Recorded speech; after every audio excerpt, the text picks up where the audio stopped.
Jeremias capítulo 1,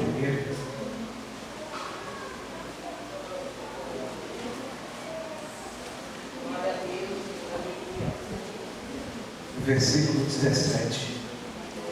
Aleluia. Louvado seja o nome do Senhor Jesus. Quero agradecer essa oportunidade de estar nessa congregação para adorar e glorificar o nome do Senhor. Que Deus abençoe o pastor, em nome de Jesus, por esse convite. Esse seu tesoureiro que está na retaguarda, aleluia, esta igreja, em nome de Jesus. Amém, irmãos?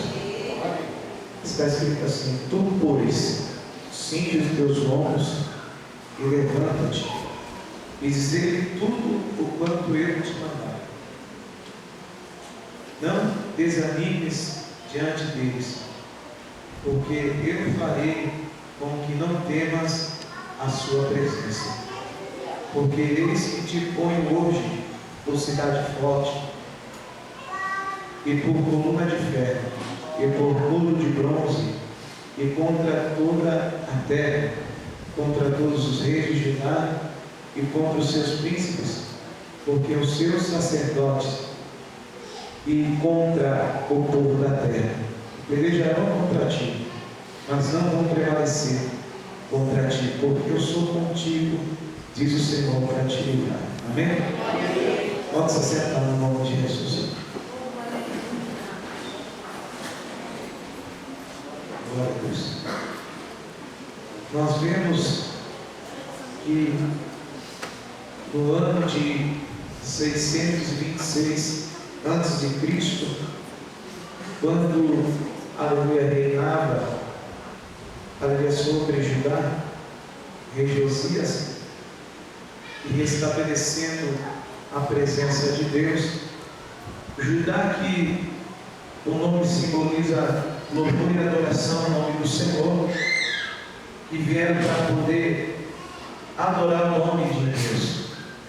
Um povo que Deus consagrou, que antigamente, antes que Salomão reinava sobre Israel, Israel era uma nação só, e após Salomão ele aleluia morrendo, e seu filho agora começa a reinar sobre Israel.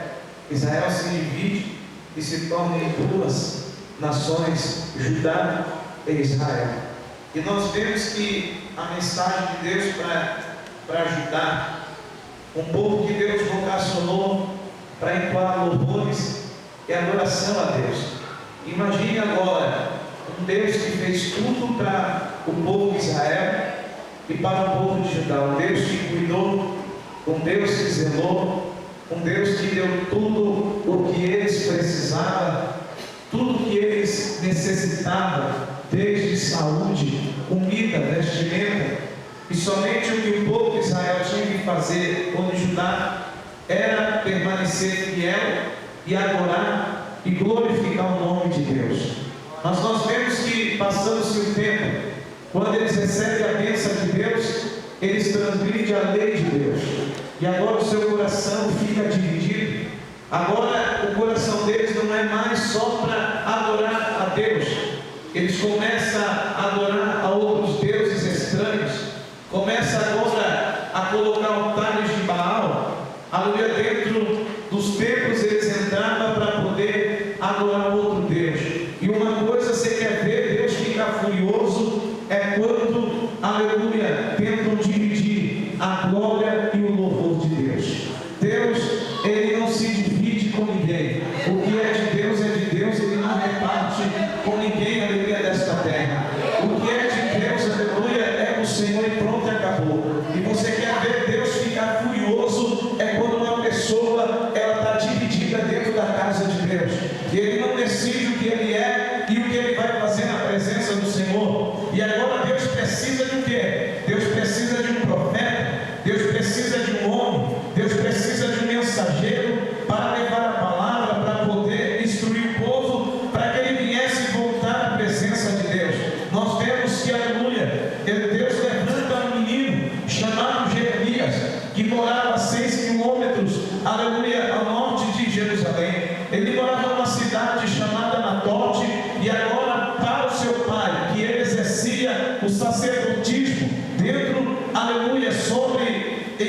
altar, e seu pai ensinando a ele acerca de sacerdotismo. Nós sabemos que o sacerdote ele levava as necessidades do povo para Deus, e o que Deus ele tinha não era essa chamada para a vida deste moço chamado Jeremias, mas Deus queria algo mais profundo e além, porque quem decide o que vai acontecer na minha e na tua vida não é nosso pai, não é a nossa mãe, não é o pastor da igreja que vai decidir o chamado de Deus na tua vida, porque quem te chamou foi o Senhor dos Exércitos, e Deus ele já vocacionou, aleluia, uma obra grande na tua vida. Nós vemos que Jeremias começa a aprender o que era acerca de sacrifício, e Deus ele começa a falar com este moço no capítulo 1, e no versículo 5 você vai entender dizendo: olha Jeremias, aleluia, antes que tu fosse formado no ventre da tua mãe, eu te escolhi, aleluia, eu já te conhecia, e antes, aleluia, que tu saíste do ventre, eu te santifiquei e te dei as nações como um profeta. Quando aquela palavra veio de Deus para Jeremias,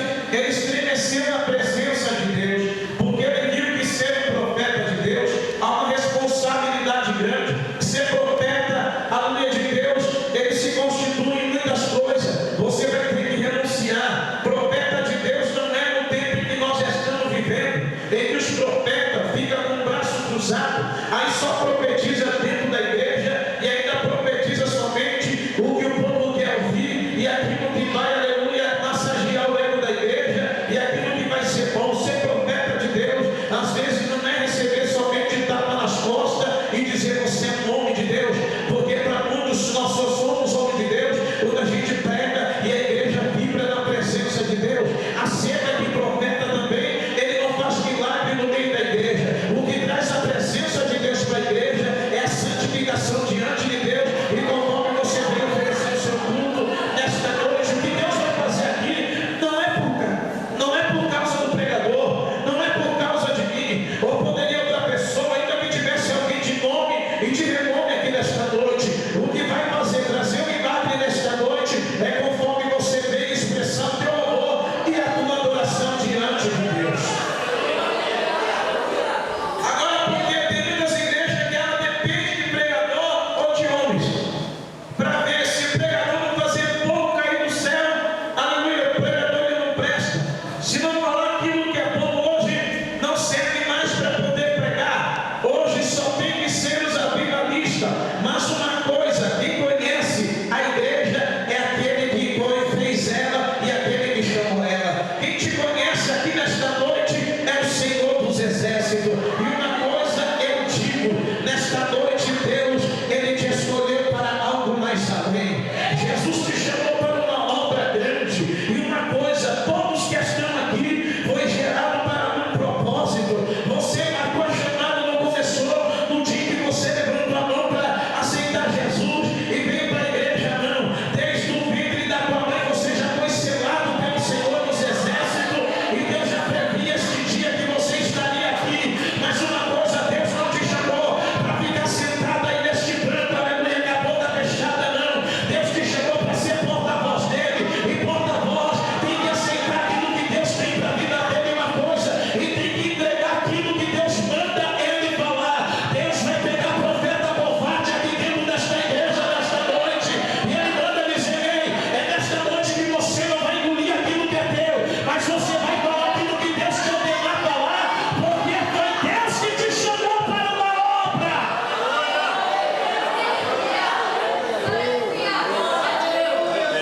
Jeremias ele tentou fugir porque é espinhoso.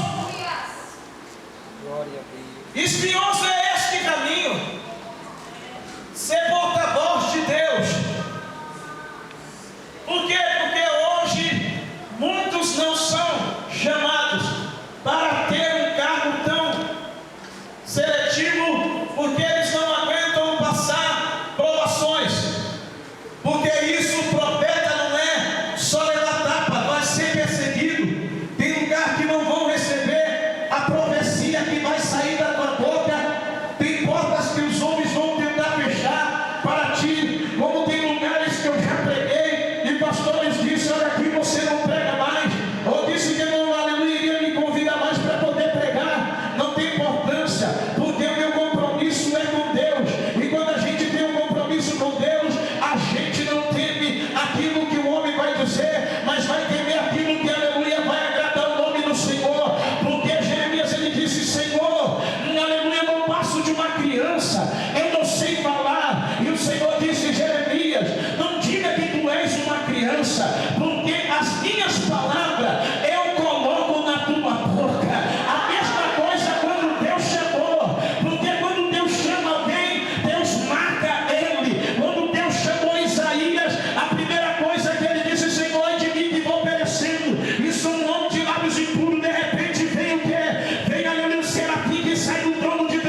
mas eles não vão prevalecer. Porque ainda que Jeremias fosse um moço novo, Deus estava dando estrutura. Deus colocou ferro nas estruturas de Jeremias. Deus colocou, aleluia, ele como um muro de bronze. Tenta, aleluia, derrubar um ferro para ver se você consegue. Não tem como. Deus estava estruturando o ministério de Jeremias. E o Senhor disse: Jeremias, aleluia, uma coisa, o que é que tu veio? E disse: Senhor, eu vejo uma palha de amendoeira. Viste bem, porque na primavera, a primeira coisa que nasce, aleluia, é a palha de amendoeira. E uma coisa, sabe que Deus estava querendo dizer, Jeremias? Eu tenho pressa em executar aquilo que eu vou fazer. Aí de repente, da Jeremias, ele tem outra visão. O que é que você vê, Jeremias? Eu vejo um caldeirão fervendo que vem do norte. Ele disse: viste bem, porque aleluia, eu tenho pressa em juízo que eu vou trazer sobre este povo, se eles não se converter diante da minha presença. Uma coisa é triste, sabe o que, irmão? Não é quando o crente mora num barraco de madeira. Coisa triste não é quando o crente ele não tem um sapato bom para vir para a igreja e vem de chinela havaiana. Quão triste é quando o crente ele é pobre espiritualmente e não tem a presença de Deus. Aí tenta colocar a aparência na frente. Aleluia, Deus não se induz com a aparência de crente, porque Deus ele vê além do homem, aonde o homem não pode ver. Deus enxerga.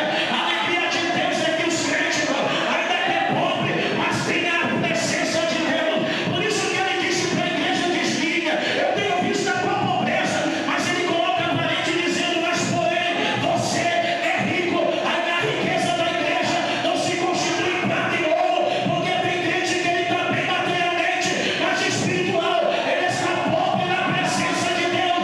O que Deus ele quer é trazer a presença dele de volta para a tua vida esta noite. O que Deus ele quer é levar essa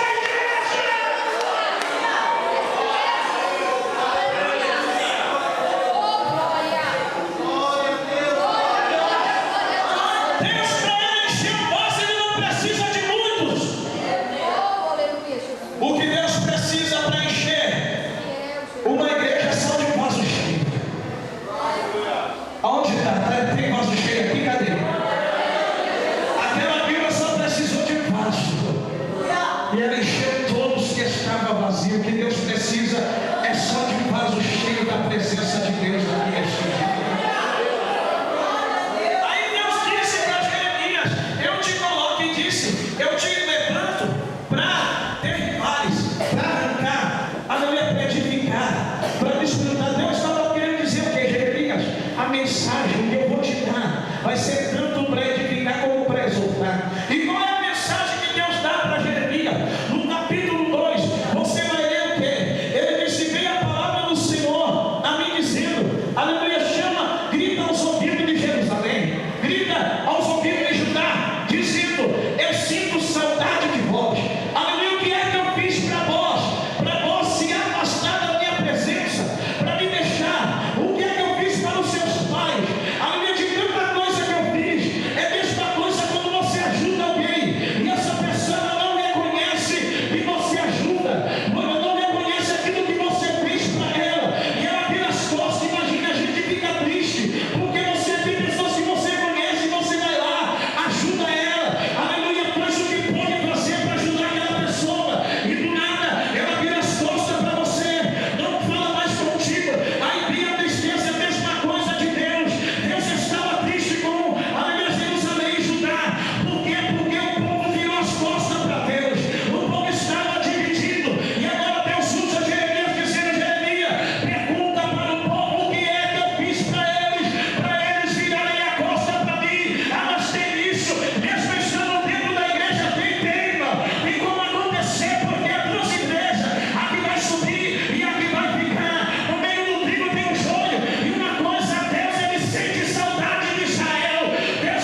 Eu sinto saudade daquele povo que transitava no deserto, e eu fiz eles andar pelo caminho em que nenhuma pessoa poderia sobreviver.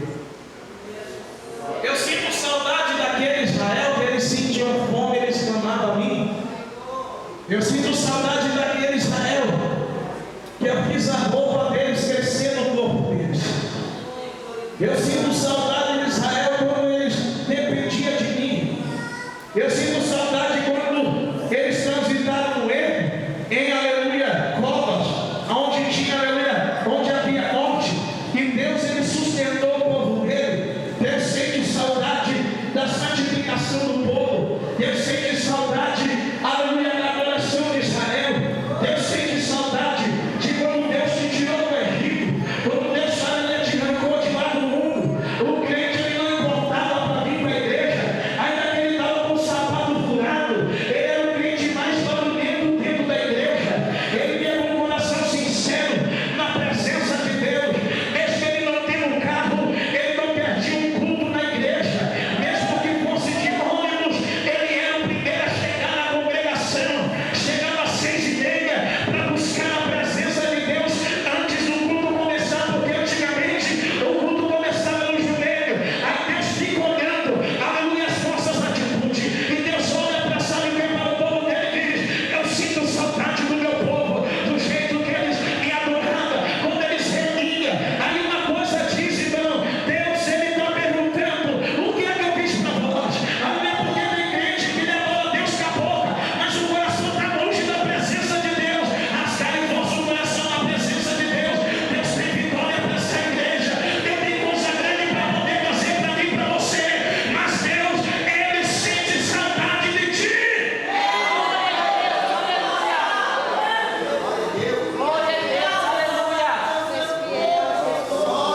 Deus, ele sente saudade da igreja.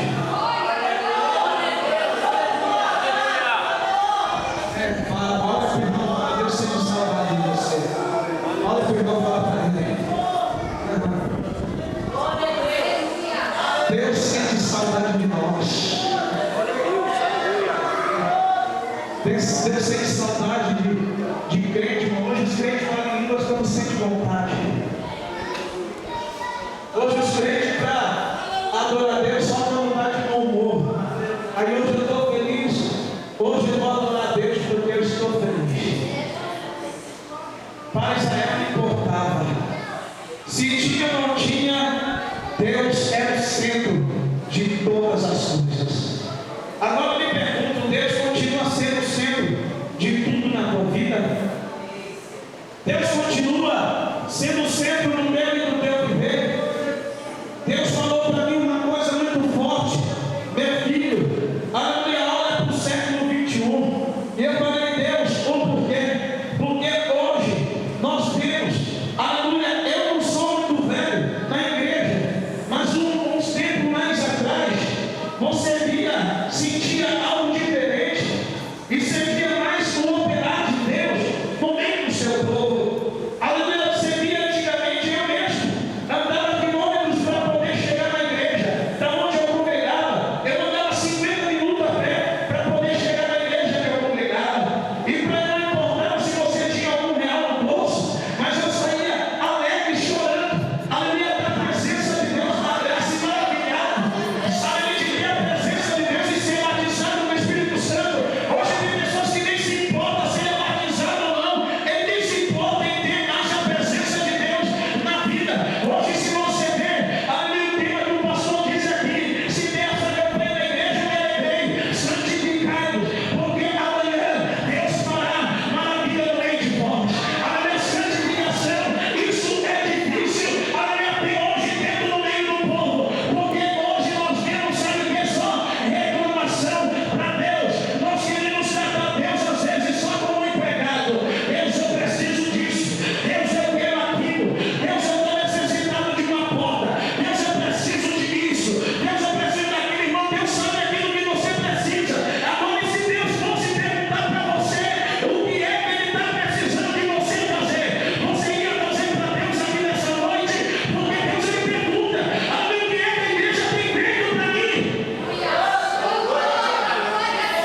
Isso aí engana doido, irmão. Porque a pessoa, para ela induzir você, tem que ser cheia do Espírito Santo. Jesus, quando ele chamou os 12 apóstolos, como o irmão deu aqui, ele disse: eis que eu vos dou poder. Uma coisa, primeiro, Jesus encheu os discípulos, e depois ele disse: vai pregar o evangelho a toda criatura. Primeiro, a igreja tem que ser cheia da glória e da presença de Deus. Por que é que você acha, glória a Deus, por esse tempo lindo, oh aleluia, que coisa bendita, a igreja está prosperando? Mas por que é que antigamente os cultos eram, sabe o que, nos barraquinhos de madeira, sabe o que, era uma garagem? E por que é que antes a glória de Deus invadia com mais força? Você via salvação de alma, você via Deus curar câncer dentro da igreja instantaneamente. Por quê, irmão? Porque sabe o que, o povo, a pessoa hoje está conformada. Hoje a glória de Deus ficou para lá e o materialismo entrou. Primeiro é a fé, depois é as coisas espirituais. Não, Jesus continua operando do mesmo jeito. Jesus está dizendo: sabe o que? Eu tenho ainda poder para curar, eu tenho ainda poder para batizar com o Espírito Santo, eu tenho poder para poder fazer mudar a tua vida. Se eu te quiser, nesta noite eu posso arrancar do lado que você está e te colocar de pé. Do dia para a noite, Deus ele tem esse poder, mas você precisa entender o que Deus tem na tua vida.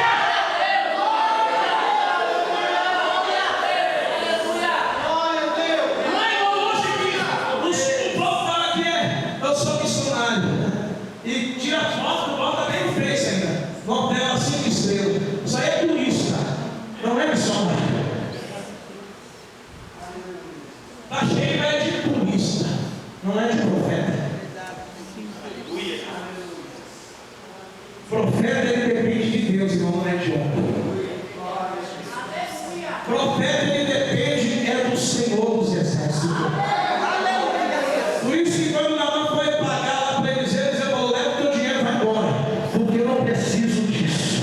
Aleluia, já tem alguém que cuida de mim. Hoje os profetas, aleluia, o profeta entre aspas, porque não são profetas, são admiradores dentro da igreja. Está igual Simão, aquele mágico dentro da igreja. Aleluia, quer comprar as coisas de Deus com dinheiro. Aleluia, quanto vale isso aí que eu quero também? Toma cuidado, sabe o que Deus ele quer? Nesta noite Deus vai dar descendimento para crente aqui nesta noite. E eu não sei, aleluia, mas Deus vai levantar os profetas que estão dentro da caverna nesta noite. Eu vejo ela sacudindo crente aqui dentro deste lugar. As irmãs do circulação te preparem que já vão te pegar de um jeito e você vai voltar, aleluia, ser uma explosão na presença de Deus. Deus já está dizendo: sabe o quê? Tem pessoa que está engolindo o roubo que Deus está mandando você falar. E Deus está dizendo: ei, tudo que eu te mandei falar e você não falou, eu vou comprar cada palavra que você não disse, eu vou comprar de ti. Deus está dizendo nesta noite: aleluia, um rolo novo de Deus para a tua vida dentro deste lugar.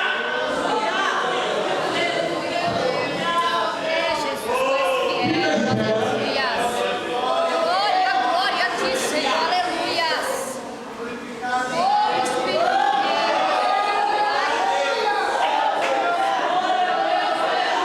O que é que você prefere? Dar ouvido a Deus ou cair na mão do inimigo? Pergunta para o irmão: o que é que você prefere? Dar ouvido a Deus ou cair na mão do inimigo? Hã? Porque Deus falou: se o povo não se arrepender, vai vir os caldeus e vai devastar Jerusalém, vai devastar Judá. Então primeiro Deus avisa, para depois, aleluia, Deus executar. Aleluia, nesta noite eu queria trazer uma mensagem, sabe? Que é fazer você decolar dessa cadeira aí onde você está. Eu queria, sabe o que é profetizar, dizendo: Deus vai te dar uma casa. Aleluia,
sentindo Deus aí.